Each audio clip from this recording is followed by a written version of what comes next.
Right, so hello and welcome back to Books and Things, and welcome to another video. And today I'm going to be looking back on 2020 on my reading goals, how I did, and also some statistics about what I have read this year.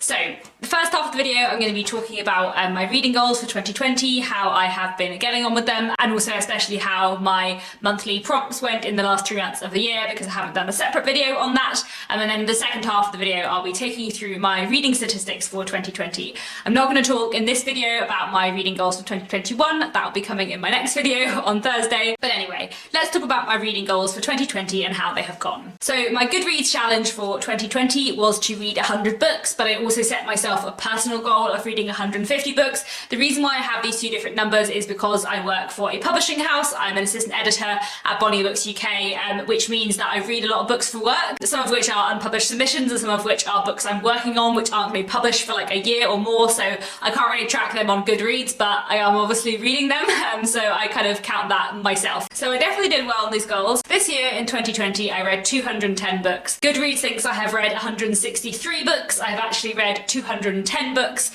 because of that discrepancy of the books I read for work. Another of my big reading goals for 2020 was a read your own damn books challenge, which was to really get down my physical TBR, and that I have done a lot this year, and I've worked really hard on this year, and I have indeed managed to get my physical TBR down quite a lot. So I have a TBR jar here. This jar used to be bigger. At the start of 2020 this was a much bigger jar, and at the start of 2020 in this jar I had the names of all of the books that had been on my TBR before Christmas 2019, so I didn't count any books that I just received for Christmas, but I had the names in that jar at the beginning of the year of all of the books that were on my shelf before Christmas, and those were 55 books. And I said to myself at the start of 2020 that I wanted to get that TBR jar number down from 55 to 20, and that I wanted to keep my overall physical TBR beneath 40. So even with, you know, books that I acquired throughout 2020, I wanted to end the year below 40. In this TBR jar, which is now very small, there are now the names of 4 books. So I have read 51 of the books that were in my TBR jar I read this year. There are only 4 books left, which I am really proud of myself for. A lot of those books have been on my shelves for a really long time, I'm talking years and years and years, and I have read pretty much all of them, which now means that I only own 4 unread books that I've owned for more than a year. And basically the main reason why I haven't read these 4 is that they're books that Marissa from Blatantly Bookish also owns or would like to read, and we're going to buddy read them at some point together, rather than because I haven't managed to get to them this year. Which means basically I have really made a massive dent in my physical TBR, and I'm now much happier with where my physical TBR is at. Because I don't mind having a larger TBR, but what bothers me is having books on my shelves that have been there for like 10 years, which was the situation prior to this year, and is no longer the situation. And now, as I said, have 4 books that have been on my TBR for more than a year. Everything else I have acquired in the last year, or the last 13 months I suppose, since Christmas 2019, and that makes me really happy. My overall physical TBR before Christmas 2020 was at 23. I only owned 23 unread books, which is a number I'm really happy with. I then did get quite a lot of books for Christmas. At some point I will do a Christmas book haul, so my physical TBR now is a bit higher. It's now up to 37 books, but that I'm also quite happy with. I've still hit my goal to end 2020 with less than 40 books on my overall physical TBR, and I just feel that's a much more manageable number, that I feel now freer. I feel now that I could buy a book and immediately read it, which I never feel like I have done before. I've always bought a book and then it's had to wait its turn because I have so many other books waiting for me to read them. But there we go. Anyway, another goal that tied into that I had for 2020 was to read the 6 books that had been on my physical TBR the longest, which were The Hunchback of Notre Dame by Victor Hugo, Wolf Brother by Michelle Paver, And the Mountains Echoed by Khaled Hosseini, The Vor by Brian Catling, The Count of Monte Cristo by Alexander Dumas, and Number 11 by Jonathan Coe. I have read all of those this year. I really hated The Vor by Brian Catling, but 2 out of those 6 books, And the Mountains Echoed and The Count of Monte Cristo, were both on my favourite books of 2020 list, so you know, I'm very glad that I finally got to those. Throughout 2020 I have also been following some monthly reading prompts. I will put up a little spreadsheet on the screen here so you can see. So I have 10 prompts that I have been following every month. As you can see, there are some gaps gaps, but in general I've done pretty well with these. I've read a Victorian classic most months. I didn't read a Victorian classic in the 2 months preceding Victober because I was sort of saving up my Victorian reads for that. I've read a non-Victorian classic every month except for Victober, and I read a lot of non-Victorian classics this year, which is good. I feel like my classics has been much more varied this year than last year, and I've read like so many amazing classics this year, which has been great. I read a piece of historical fiction every single month this year. I read a commercial women's fiction novel most months this year. I read something from my TBR jar every month this year, and indeed many things from my TBR jar most months, which was really good and is definitely how I got my physical TBR down. I've done a buddy read a lot of the months of this year, and although there were a few months where I didn't manage to buddy read anything, there were also quite a few months where I buddy read lots and lots of things. As you can see, that there are not so many ticks on the review copies, which is mostly because basically in the first half of the year I read all the review copies on my shelves, and then I sort of stopped progressing them, partly because I was focusing on my physical TBR, and partly because this year has been a mess and everyone's working from home, and like getting review copies is a bit more fiddly and everything like that, which meant I just kind of like stepped back from that and didn't really accept or request any review copies. And then I have also ticked off a free choice miscellaneous prompt every month as well. Throughout the year I have been making little goals check-in videos every 3 months, and because I haven't done one for the last 3 months of the year, because I feel like that would be repeating quite a lot of the stuff in this video, I will quickly go through what I have been reading in October, November and December in terms of each of the monthly prompts. For my Victorian classics in October, I read many Victorian classics. In fact, I read 12 Victorian books.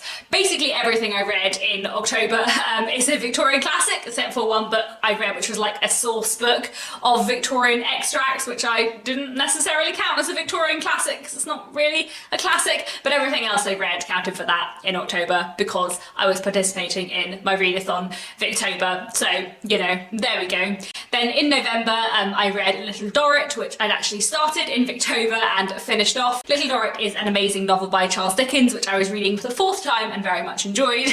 And then in December, my Victorian read was The Canterville Ghost by Oscar Wilde. In terms of my non-Victorian classics, I didn't read any in October, but in November, I read 3 Rival Sisters, which is a French classic, and also Very Good Jeeves by P.G. Wodehouse. And in December, I read another Jeeves and Wooster book, Thank You Jeeves, and I also read Cassandra at the Wedding by Dorothy Baker. In terms of historical fiction, quite a few of my Victorian picks for Victober were historical fiction works where they were written at one point in the Victorian period but set at a point in the past. 3 historical books I read in that month were Shirley by Charlotte Bronte, Wuthering Heights by Emily Bronte, and The Children of the New Forest by Captain Marryat. In November, I read The Muse by Jessie Burton, and in December, I read Homegoing by Yaa Gyasi. I didn't manage to read any commercial women's fiction in October, but in November, I read Some Kind of Wonderful by Giovanna Fletcher, and in December, I read The Keeper of Lost Things by Ruth Hogan. I did not really enjoy The Keeper of Lost Things, but I really did enjoy Some Kind of Wonderful. In terms of my TBR jar, in October, I read one book that I had picked from my TBR jar, and that was Armadale by Wilkie Collins. In November, I read 3 books that I had picked from the jar: Bookworm by Lucy Mangan, The Faculty of Indifference by Guy Ware, and The Muse by Jessie Burton. And then in December, I read 6 books that I had picked out of my TBR jar. Basically, I tried to empty this as much as I could in December, and I read The Keeper of Lost Things by Ruth Hogan, The Unconsoled by Kazuo Ishiguro, The Glasstown Game by Catherine M. Valente, Secret Passages in a Hillside Town by Pasi Jacolainen, Out by Natsuo Carino, and Rough Music by Patrick Gale. In terms of my buddy reads, in October, I buddy read The Half Sisters with Marissa from Blatantly Bookish, and also I buddy read Little Dorrit with Jenny from Bookish Shenanigans and Carolyn from Carolyn's Reading Rambles. Didn't get around to doing any buddy reads in November, but in December, me and Marissa also buddy read The Keeper of Lost Things, which neither of us got on with that well. As I mentioned, I haven't been reading very many review copies in the second half of this year, but in November I did read The 3 Rival Sisters, the French classic I mentioned, which was a review copy which the publisher Gallic very kindly sent me. And then finally I have my miscellaneous books. In October I read The Great Exhibition, a source book, which was a really interesting non-fiction read. In November I read quite a lot of books for non-fiction November which don't really fit into my other prompts. I read Anthony Powell by Hilary Sperling, The Five by Hallie Rubenhold, Black and British British by David Olusoga, Reading Lolita in Tehran by Aslan Nafisi, and Life in Victorian Britain by Michael Patterson. And then in December, the two books I read which didn't fit into any other category were The Lives of Christopher Chant by Diana Wynne Jones and At Home by Bill Bryson. So there we have it. That is my monthly checklist and how I did in 2020. But now let's get into the reading statistics, because on Booktube we all love a good statistic when it comes to reading. In 2020, as I already mentioned, I read 210 books, although Goodreads thinks I read 163.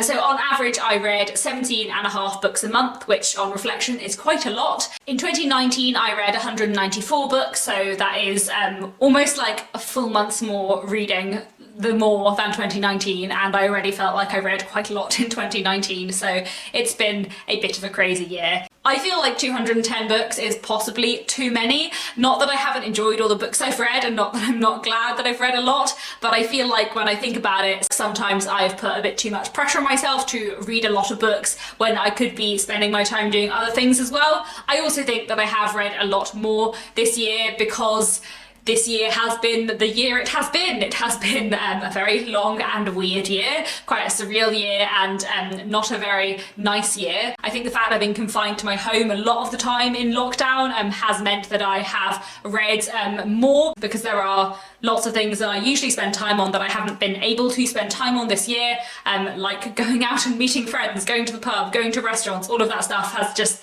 not really happened this year at all. So I have filled all of those holes with reading. I also think because this year has been quite stressful and, you know, not very fun, I have read a lot for sort of comfort and escape, which obviously is good in some ways, but also I feel like sometimes I use reading as too much of a comfort blanket rather than like thinking about things. And then also this year I have moved house 3 times, which has meant I've spent a lot of time unpacking and packing up boxes in my life.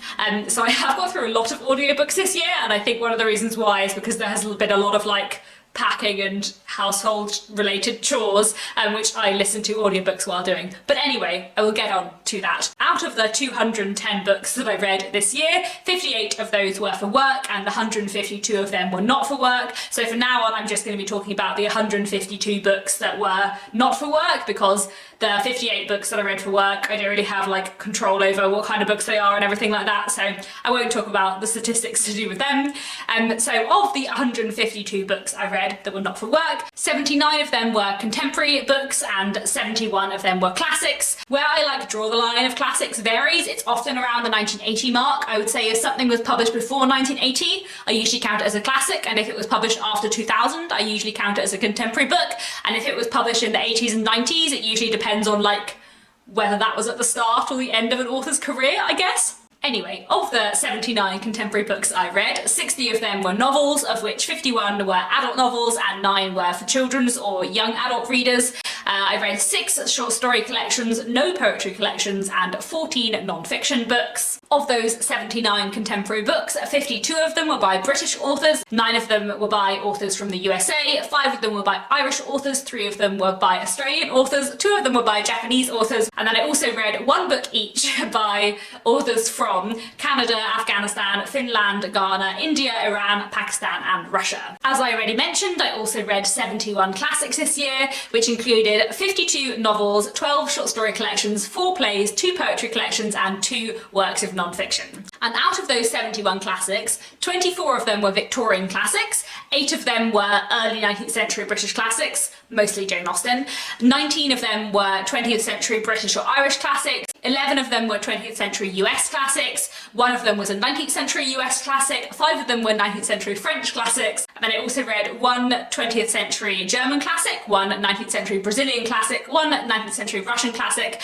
and 1 20th century Japanese classic, and 1 anthology that had like a range of different classics in it, which is quite a lot of classics. It's interesting that this year my split between classics and contemporary has been fairly even, which is what I would expect, but within the classics my split has been much less Victorian than last year. I think last year like half the classics I read were Victorian, whereas this year obviously I've read a much bigger range of classics within my classics reading, which I'm really enjoying and really excited about. Obviously I love Victorian literature, obviously I talk about it a lot on this channel, obviously Victorian literature is my thing, but I also just really love classics because I'm really interested in history and reading lots of different books from lots of different countries in lots of different time periods. It's fascinating. So I'm glad that I've read a really nice mix of classics this year, and I hope I will continue to do so next year, but more on that in my 2021 goals video.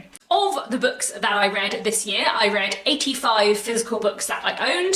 I read 13 books that I either got from the library or borrowed from friends. I read 43 audiobooks, which is a lot of audiobooks. Like in 2019, I read 36 audiobooks and I thought that was a lot, but 43 audiobooks is a lot of audiobooks. Anyway, I also read 14 ebooks. Then I have a few other statistics for you that I have worked out from my reading. So in 2020, 86 books, or 57% of the books I read were by female authors, and 62 books, or 41% of the books I read were by male authors. And then I also read 4 books that were anthologies by a range of authors. 103 of my 152 books were by British authors, which is about 68%. And then 49 of those books, or 32%, were by authors from other places in the world. I've already mentioned which countries above. 16 of the books I read were in translation, which is about 11%. 20 of the books I read were by authors of colour, which is about 13%, which is more than last year, but not as high a figure as I would like that to be. I will talk about this a little bit in my 2021 goals, but it's not something I really want to talk about too much on my channel. I feel like that's more of a personal goal than something I'm going to chat about a lot on here. And then 13 of the books I read in 2020 were rereads, which is about 9%. So those are a lot of statistics. I hope that was vaguely interesting. I threw many numbers and names of books at you today. So I'm pretty pleased overall with how my reading has gone in 2020. I read a lot and I read a lot of great books. So as I said, I'll be back on Thursday with my goals for 2021, which I'm very much looking forward to filming. And that's it for now. Thank you very much for watching, and I'll be back very soon with another bookish video.